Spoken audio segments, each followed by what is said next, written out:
ने जिस धारा 370 को 4 साल पहले खत्म कर दिया था, उसे लेकर आज जम्मू कश्मीर विधानसभा में जमकर गदर मचा। धारा 370 के मुद्दे पर आज जम्मू कश्मीर विधानसभा में जमकर हंगामा हुआ। विधायकों के बीच हाथापाई हुई। सत्ता पक्ष और विपक्षी बीजेपी के विधायकों ने एक दूसरे का कॉलर पकड़ा और धक्का मुक्की की। बवाल इतना बढ़ा कि विधायकों को मार्शल के जरिए बाहर निकाला गया। सदन में हंगामे के बाद विधानसभा की कार्यवाही 20 मिनट फिर पूरे दिन के लिए स्थगित कर दी गई। दरअसल 6 नवंबर को जम्मू कश्मीर विधानसभा से 370 बहाल करने का प्रस्ताव पास हुआ था। ये प्रस्ताव पीडीपी की तरफ से पेश किया गया था, जिसका बीजेपी पुरजोर विरोध कर रही है। बीजेपी आरोप लगा रही है कि 370 की बहाली का ड्राफ्ट खुद स्पीकर ने बनाया था। नेशनल कॉन्फ्रेंस जम्मू कश्मीर के लोगों को गुमराह कर रही है और कहा कि कोई भी विधानसभा आर्टिकल 370 और 35A को वापस नहीं ला सकती है। तो देखिए, 370 और 35A को फिर से बहाल करने का जो मामला है वो जम्मू कश्मीर के चुनावों में उठाया गया। बाकायदा अपने घोषणा पत्र में उमर अब्दुल्ला और पीडीपी ने इसका जिक्र किया। अब जब नई नवेली सरकार उमर अब्दुल्ला की बन चुकी है, विधानसभा का पहला सत्र चल रहा है, ऐसे में इस मुद्दे को उठाकर उमर अब्दुल्ला अपने वोटर्स को सेटिस्फाई करना चाहते हैं, क्योंकि विधानसभा में प्रस्ताव पारित होने से 370 या 35A पर कोई भी असर पड़ने वाला नहीं है। अब इस पूरे मामले पर बीजेपी ने क्या कहा वो भी आपको सुनवाएंगे, लेकिन आज किस तरह जम्मू कश्मीर में हंगामा हुआ और बात मारपीट तक पहुंच गई, उसकी एक तस्वीर आप देखिए। आज सबसे पहले आपको बताएं कि लिंगेट से विधायक खुर्शीद अहमद शेख ने सदन में आर्टिकल 370 की वापसी का बैनर लहराया। बैनर पर लिखा था, अनुच्छेद 370 और 35A की बहाली और सभी राजनीतिक कैदियों की रिहाई चाहते हैं। बीजेपी विधायक और विपक्ष के नेता सुनील शर्मा ने इसका विरोध किया और देखते ही देखते ये विरोध कब हाथापाई में तब्दील हो गया, कब मारपीट में तब्दील हो गया, कब मार्शल्स ने विधायकों को बाहर कर दिया, ये पूरी तरीके से तस्वीरों में बयां हो गया। बीजेपी विधायकों के विरोध का सिलसिला यही नहीं थमा। वो सदन के वेल से होते हुए खुर्शीद अहमद शेख के पास पहुंचे और उनके हाथ से बैनर छीन लिया। ये तस्वीर उस वक्त की है जब बीजेपी विधायक खुर्शीद अहमद शेख के हाथ से पोस्टर छीन रहे थे। इस दौरान सज्जाद लोन और वहीद पारा और नेशनल कॉन्फ्रेंस के कुछ दूसरे विधायक शेख के समर्थन में बीजेपी विधायकों से भिड़ गए थे।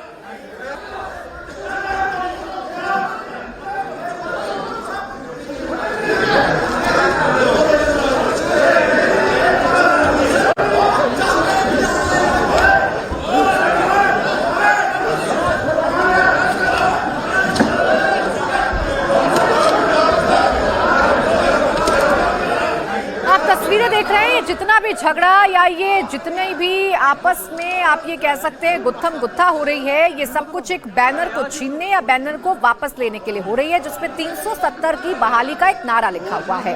इस दौरान बैनर फाड़ने को लेकर सत्ता पक्ष और विपक्ष के विधायकों के बीच जो धक्का मुक्की हुई है वो तस्वीर आपके सामने है। दोनों पक्षों ने एक दूसरे के कॉलर पकड़े और बैनर छीनने की कोशिश करने लगे।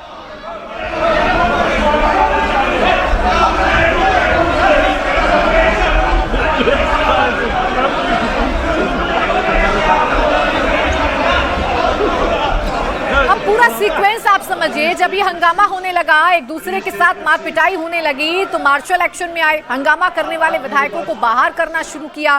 पोस्टर लहराने वाले इंजीनियर रशीद के भाई शेख रशीद को भी मार्शलों ने पकड़कर सदन से बाहर निकाल दिया।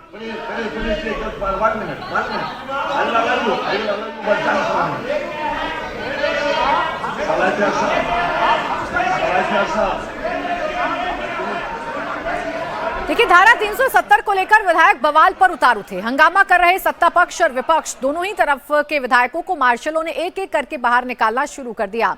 इस पूरे हंगामे के बाद विधानसभा की कार्यवाही 20 मिनट के लिए पहले स्थगित की गई, लेकिन जब हंगामा थमा नहीं तो पूरे दिन के लिए कार्यवाही को स्थगित कर दिया गया।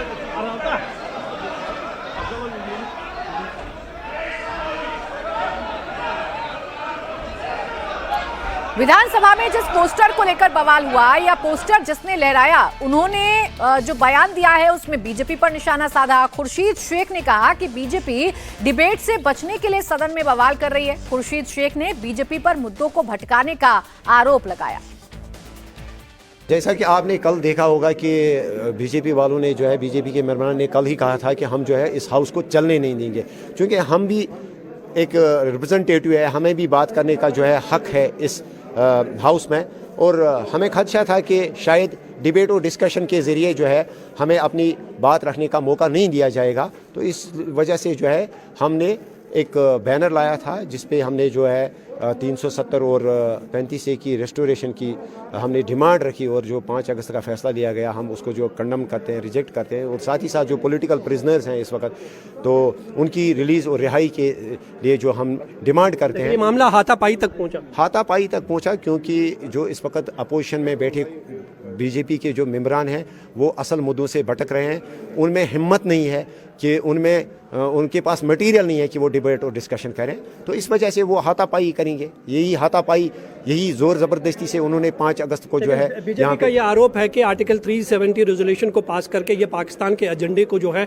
बढ़ावा देना चाहते हैं जम्मू कश्मीर में। यही बात उन्होंने 5 अगस्त को कही थी कि यहाँ पे अमन आएगा। आप बाहर देख लीजिए, सड़कों पे इस वक्त खौफ दहशत का माहौल है, इस वक्त आम सिविलियंस की किलिंग हो रही है। पाकिस्तान मिलिटेंसी, आतंकवाद, इसी नाम पे उन्होंने 2-3 इलेक्शन जो है जीते। वो हम जो बीजेपी वालों को महाराष्ट्र और दूसरे स्टेटों का इलेक्शन यहाँ जम्मू कश्मीर से लड़ने की मतलब कतई तौर हम ये बर्दाश्त नहीं करेंगे। ये बस उनके पास पाकिस्तान, आतंकवाद, इसके सिवा कुछ है ही नहीं उनके पास। तो दिस इज वेरी अनफॉर्चुनेट। वो डिबेट करें, वो डिबेट करें। रेजोल्यूशन पास हो गया है, लेकिन पार्लियामेंट में जाना है, राज्यसभा में जाना है, वहाँ ये सब कैसे मुमकिन हो पाएगा? देखिए, इस चीज़ से कोई कम से कम जो लोगों की आवाज़ है, कम से कम लोगों की जो एस्पिरेशंस है, हम चाहते हैं उसके बाद क्या हो। ऑटोनॉमी का रेजोल्यूशन भी यहाँ कभी पास किया गया, फिर उस पर कोई एक्शन हुआ नहीं हुआ। हम 370, 35A या जो कम से कम एक चीज़ जो है, जो लोगों ने, आपने खुद देखा होगा कि पिछले 6 साल में जिस वक्त 5 अगस्त का फैसला लिया गया, उस वक्त किसी को एक अल्फाज, एक लफ्ज़ भी कहने का जो है मौका नहीं दिया गया। किस तरह से पूरे स्टेट को जो है उस वक्त यरगमाल किया गया, ताकत के बलबूते पे, फोर्स के बलबूते पे। कम से कम इस वक्त अगर असेंबली बनी, अगर इस वक्त लोगों के मेंबरान जो है जो उनकी रिप्रेजेंटेशन कर रहे हैं, हम उनकी आवाज़ हैं, कम से कम हम मरकज़ी सरकार तक, हम मुल्क भर में अपनी लोगों की आवाज़ बनकर जो है हम उन तक, सरकार तक या मुल्क के जो 140 करोड़ अवाम हैं, हम उन तक ये बात पहुँचाए कि जम्मू कश्मीर के लोग जो है वो 5 अगस्त के फैसले को जो है रिजेक्ट करते हैं। जिस फैसले को पीडीपी की तरफ से, उमर अब्दुल्ला की तरफ से या खुर्शीद खान की तरफ से गैर कानूनी या असंवैधानिक बताया जाता है, वो फैसला सुप्रीम कोर्ट में भी जा चुका है और सुप्रीम कोर्ट उस पर मोहर लगा चुका है, इस फैसले को पूरी तरीके से संवैधानिक बता चुका है। लेकिन अपनी राजनीति के लिहाज से 370 का मुद्दा अब जिंदा रखा जा रहा है। जम्मू कश्मीर बीजेपी के सीनियर लीडर रविंद्र रैना ने इस पर सीधे कांग्रेस और नेशनल कॉन्फ्रेंस से सवाल किए और पाकिस्तान और अलगाववाद के एजेंडे को बढ़ाने का आरोप लगाया। कांग्रेस पार्टी और नेशनल कॉन्फ्रेंस की सरकार ने जम्मू कश्मीर के अंदर पाकिस्तान के एजेंडे को, आतंकवादियों और अलगाववादियों के एजेंडे को दोबारा जिंदा करने की कोशिश और साजिश की है। जम्मू कश्मीर की विधानसभा का धारा 370 से कोई लेना देना नहीं है। जिस प्रकार चोरी छिपे धारा 370 के प्रस्ताव को जम्मू कश्मीर की नेशनल कॉन्फ्रेंस और कांग्रेस की सरकार ने विधानसभा के अंदर लाया है, वो गैर कानूनी है, असंवैधानिक है और ये देश के साथ गद्दारी की गई है। कांग्रेस पार्टी और नेशनल कॉन्फ्रेंस की सरकार ने जम्मू कश्मीर के अंदर देशद्रोही एजेंडे को आगे बढ़ाने की साजिश की है। बीजेपी का आरोप यह है कि 370 का जो प्रस्ताव है वो बिना जानकारी के, यानी कि बिना लिस्टेड किए, चोरी छिपे विधानसभा में रखा गया और इसे पास करा लिया गया। बीजेपी के आरोपों पर पामपोर से नेशनल कॉन्फ्रेंस के विधायक हसनैन मसूदी ने पलटवार किया। मसूदी ने कहा कि कहीं कोई चोरी नहीं हुई, प्रस्ताव से पहले नोटिस जारी किया गया था। एमएलए पामपोर हसनैन मसूदी हमारे साथ बात करने के लिए मौजूद है।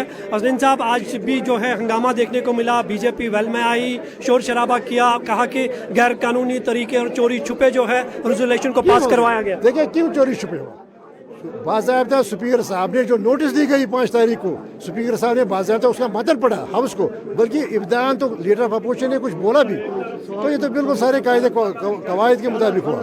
तो ये इनका जो प्रोटेस्ट करना है दरअसल कैमोफ्लेज है। जम्मू के लोग इस रेजोल्यूशन के साथ हैं, क्योंकि जम्मू ज़्यादा आक्रमण पर है, जम्मू पर ही ज़्यादा हमला है, उनकी ज़मीनें ली जा रही हैं, उनकी नौकरियाँ जा रही हैं, तो ये उससे बचने के लिए ये कैंपफराज कर रही है, प्रोटेस्ट कर रहे हैं। ये वरना प्रोटेस्ट का कोई वजह बनती नहीं है। हम सिर्फ कश्मीर की बात नहीं करते, हम कठुआ, सांबा और जम्मू की बात कर रहे हैं कि उनको वो हुकूक मिलना चाहिए जिनका वादा किया था, जिस वादों पर, जिन जमानतों पर हमने हाथ मिलाया था मुल्क के साथ। बीजेपी का आरोप है कि पाकिस्तान एजेंडे को बढ़ावा देने की कोशिश की जा रही है, आर्टिकल 370 को वापस। आप मुझे कहिएगा, हम जम्मू कठुआ के नौजवान के उठ के उसके रिसोर्सेज जो लूटे जा रहे हैं, कठुआ के नौजवान, उसकी बात कर रहे हैं। तो एक तरफ जम्मू कश्मीर में 370 को लेकर घमासान मचा हुआ है, तो महाराष्ट्र में जैसे जैसे वोटिंग का दिन नजदीक आता जा रहा है, वैसे वैसे सियासी पारा बढ़ता जा रहा है। महाराष्ट्र चुनाव में अब लाउड स्पीकर की एंट्री हो गई है। राज ठाकरे ने वोट देने के लिए फतवे और लाउड स्पीकर को लेकर बड़ा बयान दिया। राज ठाकरे का कहना है कि अगर उनकी सरकार बनी तो वो सभी मस्जिदों से लाउड स्पीकर हटा देंगे। दरअसल एमएनएस चीफ राज ठाकरे अमरावती में अपनी पार्टी के उम्मीदवार के पक्ष में चुनाव प्रचार कर रहे थे। इस दौरान उन्होंने हिंदुत्व को लेकर जमकर एमवीए पर हमला बोला। राज ठाकरे ने कहा कि हिंदू बिखरे हुए हैं, वो सिर्फ दंगों के दौरान एक साथ आते हैं और मुसलमान मस्जिदों में महाविकास अघाड़ी को वोट देने के लिए फतवा जारी कर रहे हैं। उन्होंने कहा कि उद्धव ने बाला साहब ठाकरे के नाम में से हिंदू हृदय सम्राट हटा दिया। उन्होंने स्वार्थ के कारण ऐसा किया क्योंकि वो मजबूर थे। कांग्रेस और शरद पवार की एनसीपी उनके साथ है। अगर वो बाला साहेब को हिंदू हृदय सम्राट कहेंगे तो ये अच्छा नहीं लगेगा। उन्होंने आगे ये भी कहा कि मुझे एक बार सत्ता दे दो तो मैं सब ठीक कर दूंगा। यानी फतवा काढलाय, फतवा मी आमच्या लोकांकडे देतो, तुम्ही जरा लोकांपर्यंत पोहोचवा ते सगळं।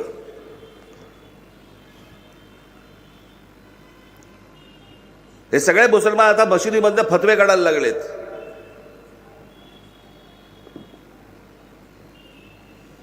की काँग्रेसला, राष्ट्रवादी काँग्रेसला आणि शिवसेना उद्धव ठाकरे गटाला सर्व मुसलमानांनी एक गठ्ठा मतदान करायचं असे फतवे निघतायत।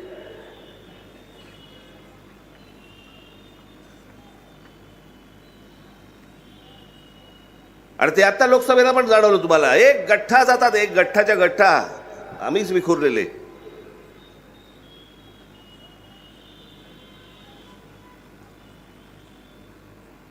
या लोकांच्या धांगडधिंग्याच्या विरोधामध्ये आवाज उठवणारा महाराष्ट्र नवनिर्माण सेना हा एकमेव पक्ष होता आणि आहे आणि राहील। या आपल्या मुंबईच्या शिवतीर्थावरनं मी सांगितलं होतं, या सगळ्या मशिदींवरचे यांचे सगळे भोंगे पहिल्यांदा उतरवून टाका। बंद झाले होते। उद्धव ठाकरे, काँग्रेस आणि राष्ट्रवादीचं सरकार होतं त्यावेळेला सगळ्या मशिदींवरचे भोंगे बंद झाले होते। आणि मी सांगितलं होतं की जर समजा हे भोंगे बंद नाही झाले, माझा महाराष्ट्र सैनिक तिकडे जाऊन हनुमान चालीसा म्हणेल त्या मशिदीच्या समोर।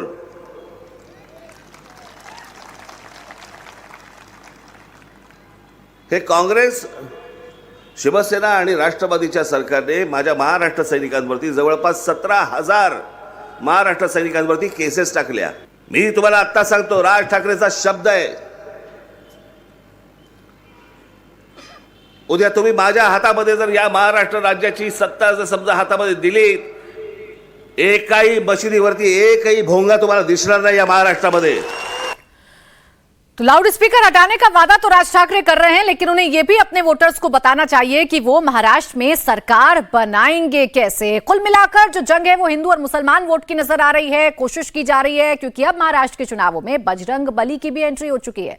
यूपी के मुख्यमंत्री योगी आदित्यनाथ ने शोभा यात्रा के दौरान बवाल करने वालों को चेतावनी दी। महाराष्ट्र में चुनावी सभा के दौरान योगी आदित्यनाथ ने कहा कि जिन्हें बजरंग बली पसंद नहीं तो वो वहां जाएं जो उन्हें पसंद है। उन्होंने कहा कि त्रेता युग में जब बजरंग बली थे तो उस समय धरती पर इस्लाम नाम की कोई चीज ही नहीं थी, और आज अगर बजरंग बली का पाठ कोई कर रहा है, शोभा यात्रा निकाल रहा है, तो उसे रोका जाता है।